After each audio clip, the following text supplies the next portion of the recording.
Hi guys, current affairs funda में आप सभी का स्वागत है। मैं हूं आपके साथ अभिषेक शर्मा और इस वीडियो में हम 30 अगस्त तक के सभी इंपॉर्टेंट करंट अफेयर्स कवर करने वाले हैं। हमेशा की तरह आप वीडियो को अंत तक जरूर देखिएगा, आज भी आपको काफ़ी कुछ जानने के लिए मिलेगा। साथ ही गाइस, इस सेशन को शुरू करने से पहले आप सभी को बताना चाहूँगा, यदि आप हमारे daily current affairs PDF, weekly PDF और मंथली पीडीएफ चाहते हैं तो इस वीडियो के फर्स्ट कमेंट में दिए गए लिंक पर क्लिक करके पा सकते हैं। ज़्यादा जानकारी के लिए आप इस स्लाइड पर दिए गए सभी पॉइंट्स को जरूर पढ़ें। कोई भी आपका डाउट हो, कुछ भी आप पूछना चाहें तो हमें कमेंट बॉक्स में ज़रूर लिखें। तो चलिए फिर करते हैं शुरुआत इस वीडियो सेशन की। निम्नलिखित में से किस बीमा फर्म ने आनंद मोबाइल ऐप लॉन्च किया है? ऑप्शंस आपके सामने हैं और सही आंसर होगा option C. So life insurance corporation has launched Anand mobile app. तो देखिए, जो ये आनंद मोबाइल ऐप लॉन्च किया गया है, ये LIC ने अपने जो एजेंट हैं उनके लिए लॉन्च की है। तो इसके थ्रू जो LIC एजेंट हैं वो पेपरलेस नो योर कस्टमर यानी KYC प्रोसेस को पूरा कर सकते हैं। साथ ही आपको जानना चाहिए, आनंद इसकी फुल फॉर्म है आत्मनिर्भर agents new business digital application. LIC की बात करें तो इसके चेयरपर्सन आप जानते हैं MR कुमार हैं। LIC की स्थापना 1 सितंबर 1956 को हुई थी। इसका हेडक्वार्टर्स मुंबई में है और इसका स्लोगन है योगक्षेमम व्यायामहम, जो कि भगवत गीता के 9th चैप्टर से लिया गया है। अगर हम हाल ही के LIC से जुड़े हुए करंट अफेयर्स की बात करें तो आपको जानना चाहिए कि गवर्नमेंट ऑफ इंडिया ने जो LIC के जो चेयरमैन हैं, इनका जो रिटायरमेंट एज है ये 62 ईयर्स कर दिया है। तो अब तक 60 ईयर्स था, अब इसको 62 ईयर्स कर दिया गया है। साथ ही LIC ने हाल ही में आरोग्य रक्षक हेल्थ इंश्योरेंस प्लान इसको लॉन्च किया था। LIC ने सरल पेंशन स्कीम भी लॉन्च की है। साथ ही आपको जानना चाहिए, LIC में अब केवल CEO और MD की पोस्ट रहने वाली है। जो एग्जीक्यूटिव चेयरमैन की पोस्ट है इसको अब स्क्रैप कर दिया गया है, यानी इसको अब हटा दिया गया है। और मिनी आई पे इन्होंने LIC ऑफ इंडिया इसके मैनेजिंग डायरेक्टर के रूप में कार्यभार संभाला है, पदभार संभाला है। तो ये सभी इंपॉर्टेंट करंट अफेयर्स हैं, हमने MCQs फॉर्मेट में भी किए हैं, यहाँ पर आपके रिवीजन पर्पस के लिए बताए गए हैं। आगे बढ़ते हैं, अब देख लेते हैं कुछ स्पोर्ट्स से जुड़ी खबरें। टोक्यो पैरालंपिक में पदक हासिल करने वाली पहली भारतीय टेबल टेनिस खिलाड़ी कौन बनी है? ऑप्शंस आपके सामने हैं और सही आंसर होगा option B. So Bhavina Patel became the first Indian table tennis player to secure a medal at the Tokyo Paralympics. तो देखिए, इंडियन टेबल टेनिस प्लेयर हैं भाविना पटेल। तो ये पहली टेबल टेनिस प्लेयर बनी है जिन्होंने कोई मेडल जीता है पैरालंपिक्स गेम में, और इन्होंने जीता है सिल्वर मेडल। सिल्वर क्यों जीता है? क्योंकि जो फाइनल इन्होंने खेला गोल्ड मेडल के लिए मैच, उसमें ये चाइना की जोउ यिंग इनसे हार गई। लेकिन आपको जानना चाहिए, चाइना की ही मियाओ झांग इनको हराकर इन्होंने फाइनल में प्रवेश किया था। 29 अगस्त को किस खिलाड़ी के जन्मदिन को भारत में खेल दिवस के रूप में मनाया जाता है? ऑप्शंस आपके सामने हैं और सही आंसर होगा option D. Birthday of major Dhyan Chand on 29 August is celebrated as sports day in India. आप सभी जानते हैं मेजर ध्यानचंद, इनका जन्म 29 अगस्त 1905 को हुआ था, तब के इलाहाबाद में, यानी कि अब इसका नाम प्रयागराज कर दिया गया है। और इनके बर्थडे को नेशनल स्पोर्ट्स डे के रूप में सेलिब्रेट किया जाता है। इनको विजार्ड ऑफ हॉकी बोला जाता है या फिर मैजिशियन ऑफ हॉकी बोला जाता है। साथ ही आपको जानना चाहिए, इन्होंने भारत के लिए 3 ओलंपिक गोल्ड मेडल्स जीते हैं, 1928, 1932 और 1936 में। गवर्नमेंट ऑफ इंडिया ने इन्हें साल 1956 में पद्म भूषण, जो कि इंडिया का 3rd हाईएस्ट सिविलियन ऑनर है, इससे भी सम्मानित किया था। और हाल ही में राजीव गांधी खेल रत्न अवार्ड, इसका नाम बदलकर कर दिया गया है मेजर ध्यानचंद खेल रत्न अवार्ड। पुणे में आर्मी स्पोर्ट्स इंस्टीट्यूट का नाम हाल ही में किस खिलाड़ी के नाम पर रखा गया है? सही आंसर होगा option B. The army sports institute in Pune has recently been renamed after Neeraj Chopra.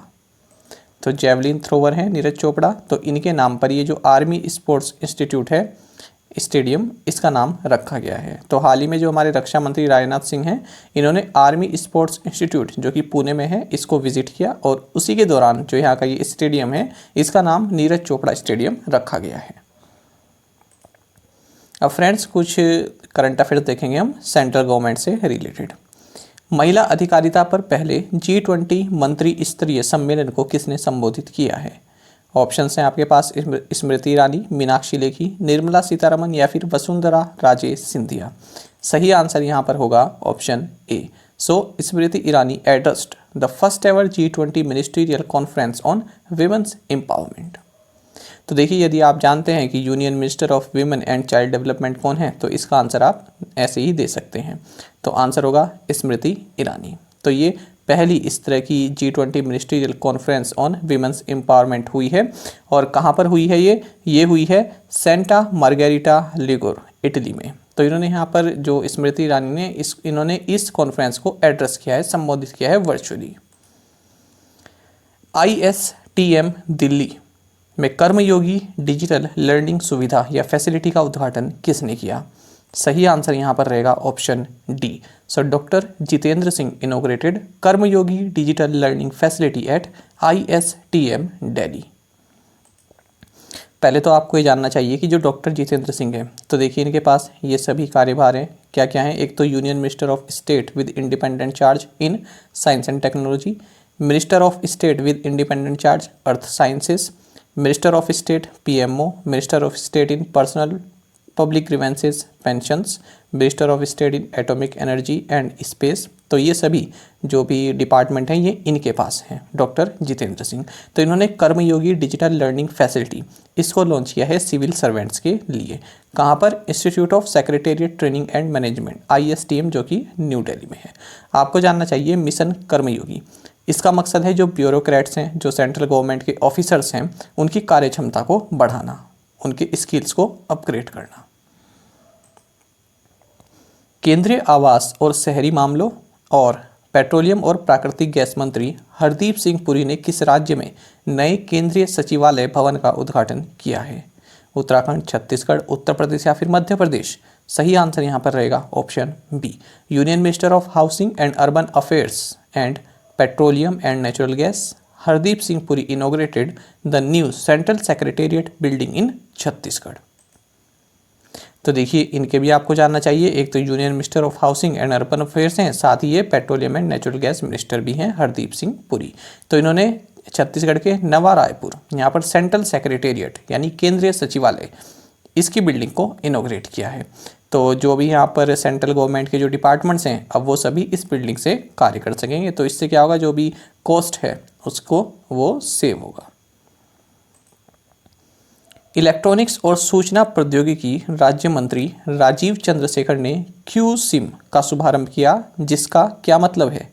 Options आपके सामने हैं और सही आंसर होगा ऑप्शन सी।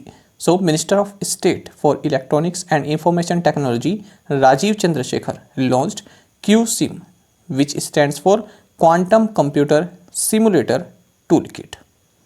तो देखिए इस तरह से कंफ्यूजिंग ऑप्शंस बना दिए जाते हैं आपके लिए, ध्यान से देखिएगा। तो इसीलिए जो है हर एक टर्म आपके लिए जाननी जरूरी है।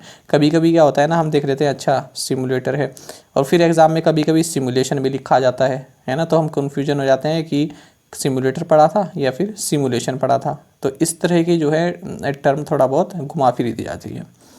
तो देखिए राजीव चंद्रशेखर ये मिनिस्टर ऑफ स्टेट हैं for electronics and information technology, ठीक है। तो इन्होंने क्यू सिम को लॉन्च किया है। क्यू सिम का मतलब क्या है? Quantum computer simulator tool kit. तो इसकी सहायता से, इसकी मदद से अब क्या होगा, जो रिसर्चर्स हैं, जो स्टूडेंट्स हैं, वो क्वांटम कंप्यूटिंग में अपनी जो रिसर्च हैं उसको और बेहतर तरीके से कर सकेंगे। और आपको जानना चाहिए ये जो quantum computer simulator tool kit है ये किस प्रोजेक्ट के तहत लॉन्च किया गया है? प्रोजेक्ट का नाम है design and development of quantum computer tool kit and capacity building. अब जो ये प्रोजेक्ट है ये किसके द्वारा एग्जीक्यूट किया जा रहा है? IISc Bangalore, IIT Roorkee, CDEC, साथ ही ministry of electronics and information technology, इन सभी के द्वारा इस प्रोजेक्ट को एग्जीक्यूट किया जा रहा है। किस मंत्रालय ने ई श्रम पोर्टल को लॉन्च किया? तो ये तो सिंपल क्वेश्चन है, श्रम का मतलब लेबर होता है, तो आंसर क्या होगा? Ministry of labour and employment. So ministry of labour and employment launched e Shram portal. तो देखिए जो minister for labour and employment है भूपेंद्र यादव, इन्होंने ई श्रम पोर्टल को लॉन्च किया है।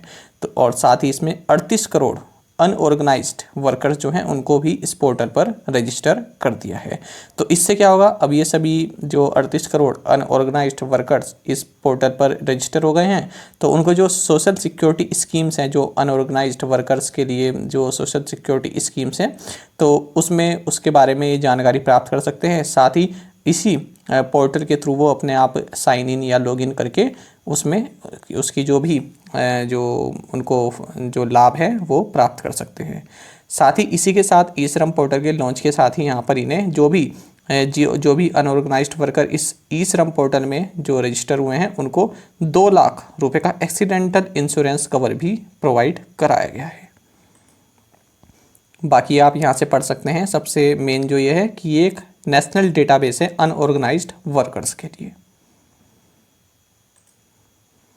ब्रिक्स वित्त मंत्रियों और केंद्रीय बैंक के गवर्नरों की बैठक के किस संस्करण की अध्यक्षता वित्त मंत्री निर्मला सीतारमण ने की है? सही आंसर होगा option D. So second edition of the BRICS finance ministers and central bank governors meeting was chaired by finance minister Nirmala Sitharaman. तो देखिए, union minister for finance and corporate affairs, तो फाइनेंस मिनिस्ट्री और कॉर्पोरेट अफेयर्स मिनिस्ट्री ये दोनों ही निर्मला सीतारमण के पास हैं। और इन्होंने जो है BRICS finance ministers and central bank governors इसकी सेकंड मीटिंग इसको चेयर किया है। इन्होंने क्यों इसकी अध्यक्षता की है? क्योंकि भारत के पास जो है ब्रिक्स की अध्यक्षता है साल 2021 के लिए। साथ ही इनको ज्वाइन किया है यहाँ पर जो RBI के गवर्नर है शक्तिकांत दास ने। और यहाँ पर एक इस तरह की ये रिपोर्ट भी एंडोर्स की गई है, technical report on social infrastructure financing and use of digital technologies. सार्वजनिक क्षेत्र के बैंक सुधार एजेंडा ईज 4.0 या 4.0 के किस संस्करण का मुंबई में अनावरण किया गया? सही आंसर होगा यहाँ पर option C. So 4th edition of public sector bank reforms agenda EASE 4.0 unveiled in Mumbai. तो देखिए, निर्मला सीतारमण फिर से इन्होंने जो है 4th एडिशन लॉन्च किया है किसका? ईज 4.0 का, यानी public sector banks PSB reforms agenda EASE 4.0 2021-22 के लिए। साथ ही इन्होंने यहाँ पर जो ये तो है ईज 4.0 और जो ईज 3.0 है इसके लिए जो बेस्ट परफॉर्मिंग बैंक्स हैं इनको भी इन्होंने यहाँ पर अवार्ड्स दिए हैं। तो देखिए, यहाँ पर आप जो बेस्ट परफॉर्मिंग बैंक्स बताए गए हैं, जो पब्लिक सेक्टर बैंक्स जो बेस्ट परफॉर्मेंस के लिए बताए गए हैं ईज 3.0 के अंतर्गत, ये है state bank of India, bank of Baroda, union bank of India. साथ ही आपको जानना चाहिए इंडियन बैंक को best improvement from the base line performance इस कैटेगरी में जो है सबसे टॉप पर रखा गया है। साथ ही आपको जानना चाहिए, इन्होंने ये भी बताया कि जो पब्लिक सेक्टर बैंक्स हैं इन्होंने फिस्कल ईयर 21 यानी कि 2020-21 में 31,817 करोड़ रुपए का मुनाफा जो है कमाया है। अगर हम कंपेयर करें 2019-20 के मुकाबले, 2019-20 में तो यह 26,016 करोड़ रुपए का घाटा चल रहा था। साथ ही इन्होंने कहा है जो पब्लिक सेक्टर बैंक्स में जो फाइनेंशियल ट्रांजैक्शंस हो रही हैं तो लगभग 72% के आसपास ये सभी डिजिटल मीडियम्स के थ्रू हो रही हैं। तो ये सभी अवार्ड्स दिए गए हैं फ्रेंड्स, मतलब अवार्ड्स कहेंगे या फिर जो रैंकिंग है। देखिए, टॉप 3 बैंक्स कौन से हैं? State bank of India, bank of Baroda और यूनियन बैंक। फिर अलग अलग थीम्स आ जाती हैं यहाँ पर, जैसे smart lending for aspiring India, इसमें अलग अलग टॉप पर बैंक ऑफ बड़ौदा है, फिर ये है, फिर ये है। इसी तरह से ये सभी थीम है, 5 थीम है और इनके जो है टॉप बैंक आप यहाँ से देख सकते हैं। जैसे यहाँ पर है top 3 banks in improvement from March base line, तो इंडियन बैंक पहले पर है, फिर यूनियन बैंक और फिर पंजाब नेशनल बैंक। किस दिन को परमाणु परीक्षण के खिलाफ अंतर्राष्ट्रीय दिवस के रूप में मनाया जाता है? ऑप्शंस आपके सामने हैं और सही आंसर होगा option C. So August 29 is observed as the international day against nuclear test. तो देखिए, आपको जानना चाहिए 16 जुलाई 1945 को सबसे पहले जो न्यूक्लियर वेपन्स की टेस्टिंग की गई थी ये USA के द्वारा की गई थी। और आपको बता दें कि US ने, आप सभी जानते हैं, 6 अगस्त को जापान पर पहला बम फेंका था जिसका नाम था लिटिल बॉय। उसके बाद 9 अगस्त को फैट मैन नाम से जो न्यूक्लियर बम फेंका था वो हिरोशिमा, वो नागासाकी पर फेंका था। यहाँ पर देखिए रेस्पेक्टिवली लिखा है, तो इंग्लिश मीडियम वाले तो सभी जानते होंगे और हिंदी मीडियम वाले भी उम्मीद है मुझे जानते होंगे। फिर भी अगर कोई नहीं जानता है कि इस तरह से कैसे पढ़ा जाता है इस लाइन को, तो देखिए 2 डेट्स यहाँ पर लिखी हैं, दो प्लेसेस यहाँ पर लिखे हैं, उसके बाद लिखा है रिस्पेक्टिवली। इसका मतलब क्या हुआ, पहली डेट के साथ मैच होगा पहले वाला प्लेस, दूसरी डेट के साथ मैच होगा दूसरे वाला प्लेस, यानी पहले वाली डेट के जो जिससे संबंधित है वो पहले प्लेस से संबंधित है, दूसरे वाली डेट किससे संबंधित है, जो दूसरे वाला प्लेस है उससे संबंधित। यानी 6 अगस्त को जो लिटिल बॉय बॉम्ब जो फेंका गया था वो हिरोशिमा पर फेंका गया था, और 9 अगस्त को जो फैट मैन नाम से जो बॉम्ब फेंका गया था वो नागासाकी पर गिराया गया था। साथ ही आपको जानना चाहिए, अगर हम भारत की बात करें तो साल 1974 में स्माइलिंग बुद्धा न्यूक्लियर टेस्ट किया गया था पोखरण में, उसके बाद फिर 1998 में भी टेस्ट किए गए थे। साथ ही आपको जानना चाहिए 26 सितंबर को international day for the total elimination of nuclear weapons ये दिन मनाया जाता है, और ये आपके लिए इंपॉर्टेंट रहेगा। CTBT यानी comprehensive nuclear test ban treaty, ये साल 1996 में साइन की गई थी। स्काइडो ने किस दूरसंचार कंपनी के साथ साझेदारी में फिश कैच रिपोर्ट लॉन्च किया है? ऑप्शंस आपके सामने हैं, और सही आंसर यहाँ पर रहेगा option C. So Skydo launched fish catch report in partnership with Bharat Sanchar Nigam limited यानी BSNL। तो देखिए, किसी तरह की रिपोर्ट नहीं है, ये एक फाइनेंशियल सॉल्यूशन है, यानी कि एक मोबाइल ऐप की तरह आप इसको समझ सकते हैं, एक मोबाइल ऐप ही है। फिश कैच रिपोर्ट किसके साथ पार्टनरशिप में लॉन्च किया गया है? BSNL के साथ।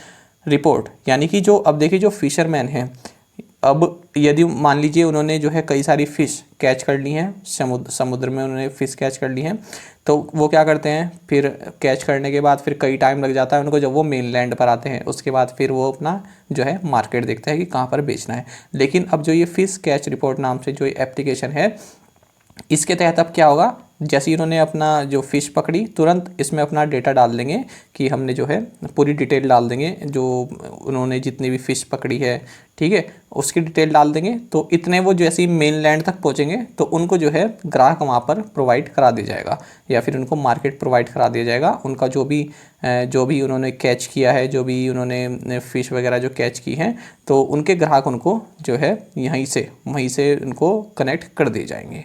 तो ये फ़ायदा होगा इसका। तो स्काइडो ये एक कंपनी है, इसने BSNL के साथ, तो BSNL यहाँ पर टेलीकम्युनिकेशन सर्विस देगा, है ना, यानी कि ताकि वो जो ऐप है वो चल सके।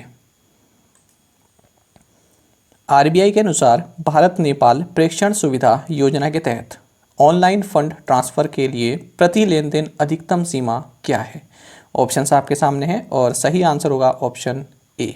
सो as per the RBI ₹1 lakh is the enhanced maximum per transaction limit for the online fund transfer under the Indo-Nepal Remittance Facility Scheme।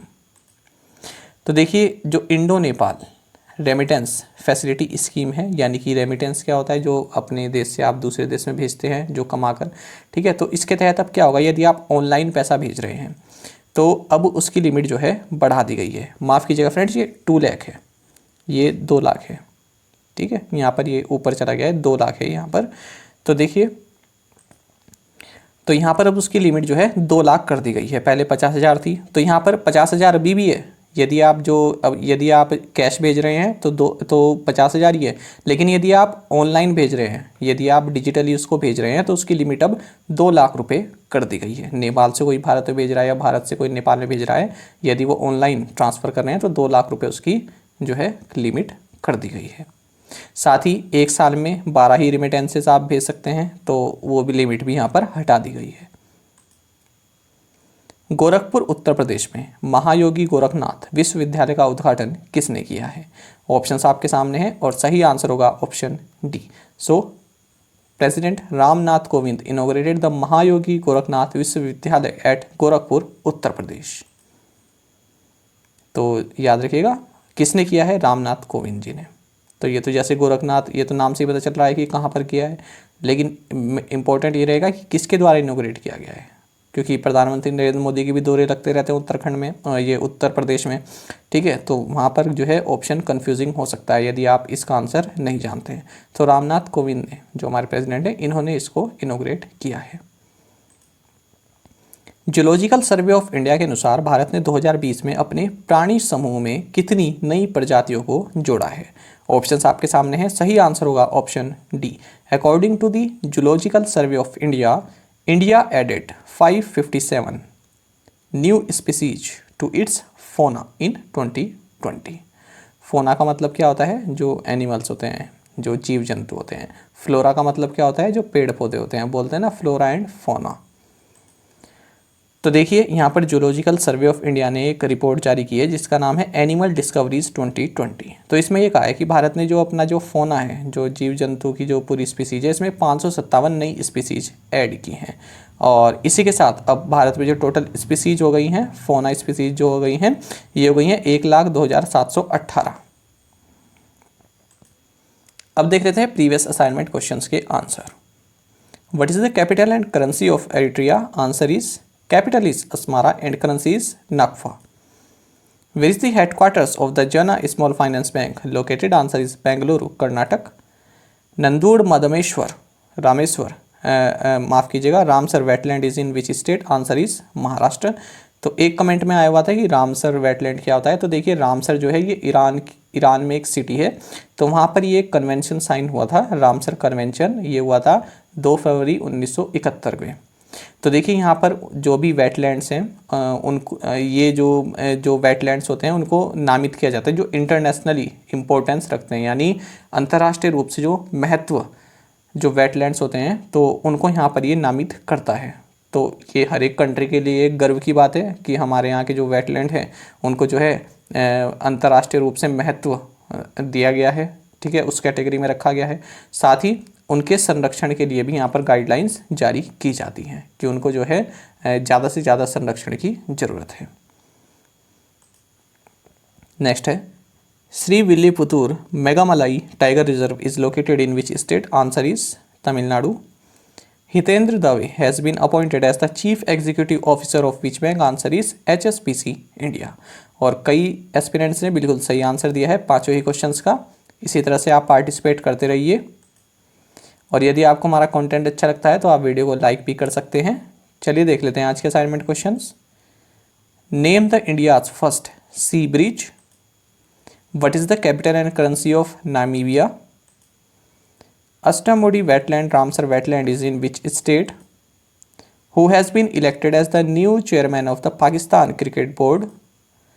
The Pradhan Mantri Jan Dhan Yojana marked its 7th anniversary on which date? तो पांचों questions के answer आप हमें comment box में जरूर बताइएगा। यदि आपको एक क्वेश्चन का आंसर भी आता है तो वो भी आप हमें जरूर से बताया करें। साथ ही करंट अफेयर्स फंडा को आप टेलीग्राम पर भी ज्वाइन कर सकते हैं। यहाँ पर रेगुलर वीडियो अपडेट्स और करंट क्विजेस हम आप सभी के लिए डालते हैं। साथ ही डिस्कशन ग्रुप में आप किसी भी क्वेश्चन का सोल्यूशन पा सकते हैं। और दोस्तों यहाँ पर हमारे करंट अफेयर्स की प्लेलिस्ट दी गई है, इसको आप जरूर देखें अपने दोस्तों के साथ और जो भी फेलो एस्पिरेंट्स हैं उनके साथ हमारे करंट अफेयर्स को शेयर जरूर करें। और आज का ही करंट अफेयर सेशन आपको कैसा लगा हमें कमेंट बॉक्स में जरूर बताइएगा। Thank you guys.